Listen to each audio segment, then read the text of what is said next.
నారి నారి నడుమ మురారి సినిమా చూసొచ్చాను భయ్య. First of all నేనున్న సిటీలో అసలు ఈ సినిమా రిలీజ్ అవుద్ది అనుకోలేదు నేను.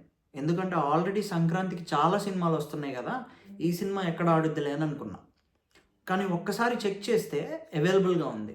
అదే నేను ఒకవేళ లండన్లో ఉంటే చాలా స్క్రీన్స్ ఉంటాయి కాబట్టి ఒక దగ్గర కాకపోతే ఒక దగ్గర అయినా నేను సినిమా చూసేవాడిని. కానీ ఇక్కడ రిలీజ్ అయిద్దో అవ్వదో అని చెప్పేసి మనసులో ఒక థాట్ ఉందనమాట. బట్ సడన్గా చెక్ చేస్తే మూవీ అవైలబుల్గా ఉంది. ఇక టక్కుమని చెప్పేసి బుక్ చేసుకొని వెళ్ళా అనమాట. నేను అలా లాస్ట్ మినిట్లో డిసైడ్ అయినందుకు ఐఎమ్ వెరీ మచ్ హ్యాపీ. నాకు భలే అనిపించింది సినిమా. సినిమా స్టార్ట్ అయిన దగ్గర నుంచి ఎండింగ్ వరకు నాకు ఒక్కసారి కూడా బోర్ కొట్టలేదు. చాలామంది మెగాస్టార్ మూవీ మానియాలో ఉంది ఇప్పుడు.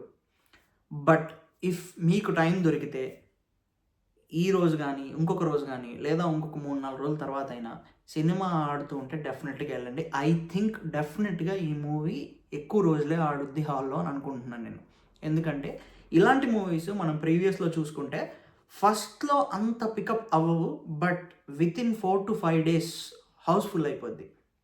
అలాంటి మూవీ ఇది. నేను వస్తున్నానని చెప్పలేదు శర్వానంద్, నేను కొడుతున్నాను అని చెప్పి చెప్పలేదు. సైలెంట్గా వచ్చి హిట్ కొట్టేశాడు. మేబీ వాళ్ళు పెద్ద ప్రమోషన్స్ ఎందుకు చేయలేదో నాకైతే అర్థం కాలేదు. కానీ సినిమాల్లో వాళ్ళు నిజంగా ప్రమోషన్ చేయగలిగేంత మ్యాటర్ ఉంది. సామాజ వర్గమన మూవీ డైరెక్టర్ అనమాట ఈయన. అదే మూవీ తీసిన ఆయన అలానే ఉంటుందా ఇది కూడా అని చెప్పేసి అని అనుకున్నాను నేను ముందే. ఎందుకంటే చెక్ చేస్తాం కదా వెళ్ళే ముందు. కంప్లీట్ డిఫరెంట్ స్టోరీ, దానిలా లేదు. అండ్ కామెడీ మాత్రం నాకు భలే అనిపించింది.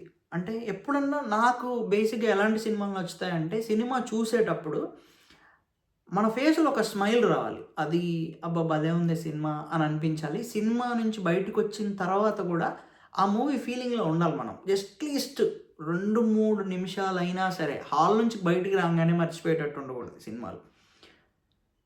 హీరోయిన్స్ ఇద్దరు భలే యాక్ట్ చేశారు. అండ్ శర్వా గురించి యాక్చువల్గా మనకు తెలిసిందే. ఎందుకంటే నాకు శర్వాది రన్ రాజా రన్ మూవీ చాలా ఇష్టం అనమాట, శర్వానంద్ది. అందులో శర్వా మ్యానరిజం కానీ ఆ డైలాగ్ డెలివరీ కానీ భలే అనిపిస్తుంది నాకు. ఈ సినిమాలో కూడా కొంచెం ఆ టచ్ ఇచ్చాడు. But of course different story, different characterisation, different screenplay, చాలా చాలా బాగుంది సినిమా. మీకు టైం దొరికితే ఎప్పుడో ఒకసారి ఈ మూవీ వెళ్ళండి.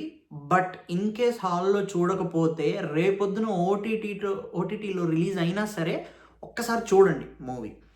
You will definitely like it. It's a family movie, హ్యాపీగా చూడొచ్చు. నేను ఎక్స్పెక్ట్ చేయలేదు పర్సనల్గా హాల్లో అంతమంది జనాలు ఉంటారని చెప్పేసి. ఎందుకంటే నాకు లాస్ట్ మినిట్లో తెలిసింది కదా, అందరికీ తెలిసిందా లేదా అని అనుకున్నా నేను. బట్ తెలిసింది చాలామంది. మేబీ చాలామంది మూవీ కోసం వెయిట్ చేస్తూ ఉండొచ్చు. బట్ హాల్లో చాలామంది ఎంజాయ్ చేశారు సినిమాని. Almost everybody. నాకైతే భలే అనిపించింది సినిమా. మీరు కూడా వెళ్ళండి ఈ పండగకి.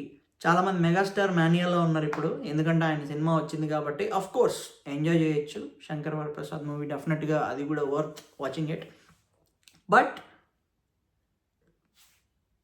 టైం దొరికితే దీనికి డెఫినెట్గా వెళ్ళండి.